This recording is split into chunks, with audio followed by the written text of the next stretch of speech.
कुछ करो कुछ बनो। भाग 29। भाइयों से प्रेम करो। वेद का आदेश है, माँ भ्राता भ्रातरम दीक्षत। अथर्ववेद द्वितीय अध्याय। भाई भाई में द्वेष न करे, भाई भाई से न लड़े और न झगड़े। परिवार में सुख शांति और आनंद का मूल है भाइयों से प्रेम। भाइयों से द्वेष होने में परिवार नष्ट हो जाते हैं। संपत्ति वकीलों और कचहरियों की भेंट हो जाती है।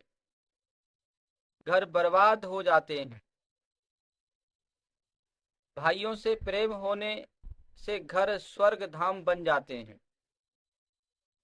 मेल मिलाप से दरिद्रता के दिन भी सुख पूर्वक व्यतीत हो जाते हैं। भाइयों से प्रेम करो और प्रेम का आदर्श सीखो श्री राम, लक्ष्मण और भरत जी से। जिस समय श्री राम ने अपने राज्याभिषेक की बात सुनी तो उन्हें बड़ा आश्चर्य हुआ। गोस्वामी तुलसीदास जी ने उस समय का चित्रण यूं किया है। जन्मे एक संग सब भाई, भोजन शयन केल लरकाई।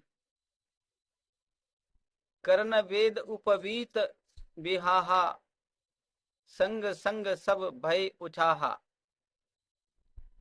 विमल वंश यहु अनुचित एकु, बंधु विहाई बड़ेहु अभिषेकु। अर्थात श्री राम कहते हैं, हम सब भाई एक ही साथ जन्मे और बालकपन से ही भोजन शयन खेल कूद कर्ण वेद यज्ञोपवीत और विवाह संस्कार आदि भी साथ ही हुए।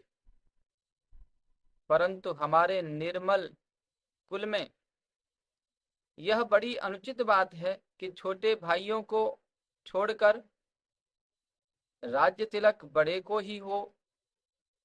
कैसा आदर्श भाई प्रेम है। महाराज दशरथ का देहांत हो गया। श्री राम के वनवास और महाराज की मृत्यु के वृत्तांत को गुप्त रखकर भरत जी को अयोध्या बुलाया गया। भरत जी के अयोध्या पहुंचने पर जब उन्हें माता कैकेयी से पिताजी के मरने का वृत्तांत ज्ञात हुआ, तब वे विलाप करते हुए बोले, अभिषेक्षति रामं नु राजा यज्ञं नु यक्षते, इत्यहं कृत संकल्पो हृष्टो यात्रा मया शिशम। बालकांड में आया है, हे माता, मैं समझा था कि महाराज श्री राम को राज्य देकर स्वयं कोई यज्ञानुष्ठान करेंगे, इसलिए मैं प्रसन्न हो वहां से चला था।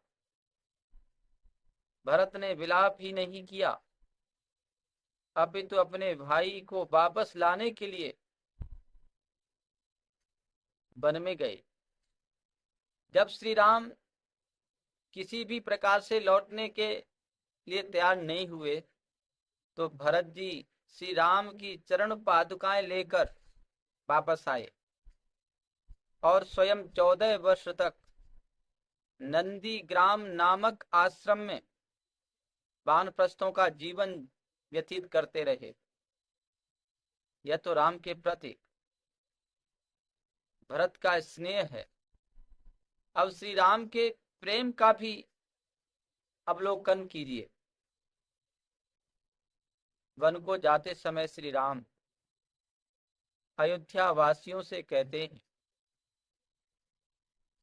या प्रीतिर्बहुमानस्य मय्योत्या निवासिनां यत्प्रियार्थ विशेषेण भरते सा निविश्यताम्।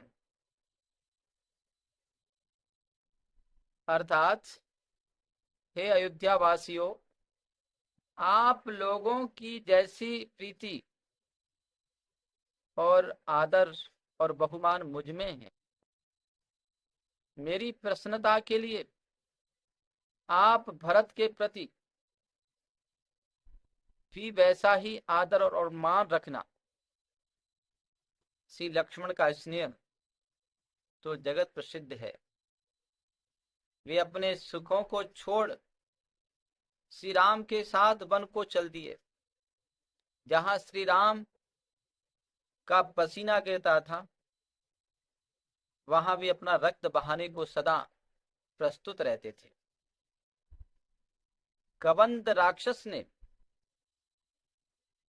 श्री राम और लक्ष्मण को पकड़ लिया तो लक्ष्मण जी ने कहा था, हे भाई, इस कबंध राक्षस के लिए मेरी बलि देकर अपनी रक्षा कर लो।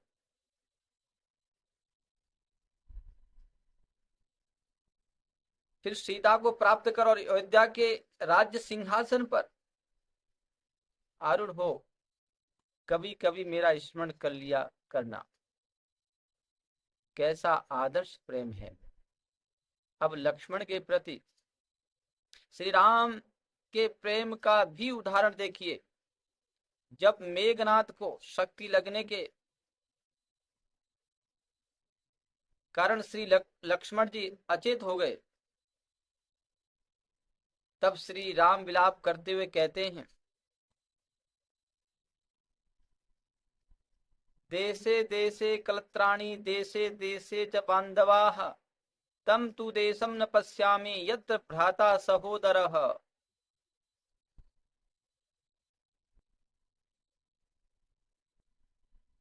स्त्रियां और भाई बंधु तो सब जगह मिल सकते हैं, परंतु ऐसा कोई स्थान दिखाई नहीं देता जहां सहोदर भाई मिल सके। अब महाभारत के एक उज्जवल पृष्ठ का अवलोकन कीजिए। पांडव वन में थे। दुर्योधन उन्हें चढ़ाने के लिए राजसी ठाट बाट से चला, परंतु अभी वहां तक पहुंच भी न पाया था कि मार्ग में चित्रसेन गंधर्व के द्वारा बंदी बना लिया गया। जब धर्मराज युधिष्ठिर को पता लगा तो उन्होंने भीम और अर्जुन को उसे छुड़ाने की आज्ञा दी। भीम उस आज्ञा की अवहेलना करते हुए बोला, मैं और उस पापी को छुड़ाऊं जिसके कारण हम दर दर की ठोकरें खा रहे, जिसने द्रौपदी का अपमान किया, जो हमारे जीवनों का ग्राहक बना हुआ है। यह सुनकर युधिष्ठिर ने कहा, परस्परम विवादे तु वयम पंचशतम चते अन्यै सह विवादे तु वयम पंचशतोत्तरम। अर्थात हमारी आपस की लड़ाई में हम 5 और वे 100 हैं, परंतु जब दूसरों से लड़ाई हो तब हम 105 हैं। भ्रातृ प्रेम का कैसा उच्च आदर्श है। कुमारों, भारतीय इतिहास की इन प्रेरणाप्रद घटनाओं से शिक्षा लेकर आप भी भाइयों से प्रेम करो। इति ओम सम।